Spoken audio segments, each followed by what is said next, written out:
छोटे से गांव में एक प्यारी सी बच्ची रहती थी। उसका नाम था रानी।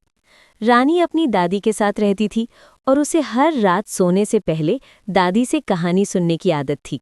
दादी रोज उसे नई नई कहानियां सुनाती थीं, कभी राजा रानी की, कभी जंगल की, तो कभी जादू की।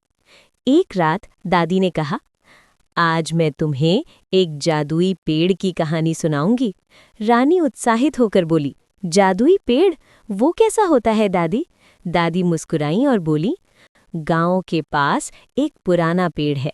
अगर कोई सच्चे दिल से बैठकर कोई इच्छा मांगे तो वो कभी न कभी पूरी हो जाती है।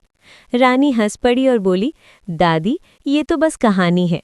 दादी बस मुस्कुरा दी और बोली, हर कहानी में थोड़ा सच छुपा होता है। कुछ दिनों बाद दादी बीमार पड़ गईं। रानी बहुत परेशान हो गई। डॉक्टर ने कहा कि दादी को आराम की ज़रूरत है।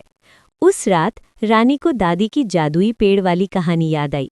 वो चुपके से घर से निकली और गांव के पास उस पुराने पेड़ के नीचे जाकर बैठ गई। उसने आंखें बंद की और बोली, भगवान, मेरी दादी जल्दी ठीक हो जाए, मुझे उनसे बहुत प्यार है। अगले दिन जब रानी घर लौटी तो उसने देखा कि दादी की तबीयत पहले से काफ़ी बेहतर थी।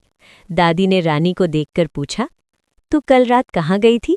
रानी मुस्कुराई और बोली, दादी आपके जादुई पेड़ के पास। दादी ने उसे गले लगा लिया और बोली, देखा, सच्चे दिल से मांगी गई दुआ में ही असली जादू होता है। दादी की बात सुनकर रानी की आंखों में खुशी के आंसू आ गए। अब उसे सच में लगने लगा था कि उस पुराने पेड़ में जरूर कोई जादू है।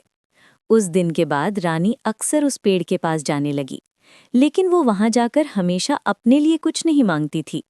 एक दिन उसने पेड़ के नीचे बैठकर कहा, भगवान, हमारे गांव में जो बूढ़े बाबा अकेले रहते हैं, उन्हें खाना मिल जाया करे। कुछ ही दिनों बाद गांव के लोगों ने मिलकर उन बाबा के लिए रोज खाना भेजना शुरू कर दिया। रानी को फिर लगा कि उसकी दुआ सुन ली गई है। एक दिन दादी ने रानी से पूछा, तू उस पेड़ के पास क्या मांगने जाती है? रानी मुस्कुराकर बोली, दादी, मैं अपने लिए कुछ नहीं मांगती, मैं दूसरों के लिए दुआ करती हूँ। दादी ये सुनकर बहुत खुश हुई। उन्होंने रानी के सिर पर हाथ फेरते हुए कहा, बेटी, असली जादू उस पेड़ में नहीं है। रानी हैरान होकर बोली, तो फिर जादू कहाँ है दादी? दादी प्यार से बोली, असली जादू तेरे दिल में है, क्योंकि जो दूसरों के लिए दुआ करता है, भगवान उसकी दुआ जरूर सुनते हैं। उस दिन के बाद रानी पूरे गांव में सबकी मदद करने लगी। धीरे धीरे लोग उसे छोटी परी कहकर बुलाने लगे और रानी को समझ आ गया कि दुनिया का सबसे बड़ा जादू अच्छा दिल और सच्ची दुआ होती है। सीख, जो इंसान दूसरों के लिए अच्छा सोचता है, उसकी दुआ में ही सबसे बड़ा जादू होता है। अगर आपको ये कहानी अच्छी लगी हो तो वीडियो को लाइक करें, शेयर करें और चैनल हिंदी कहानी किंग को ज़रूर सब्सक्राइब करें। मिलते हैं अगली प्यारी सी कहानी में।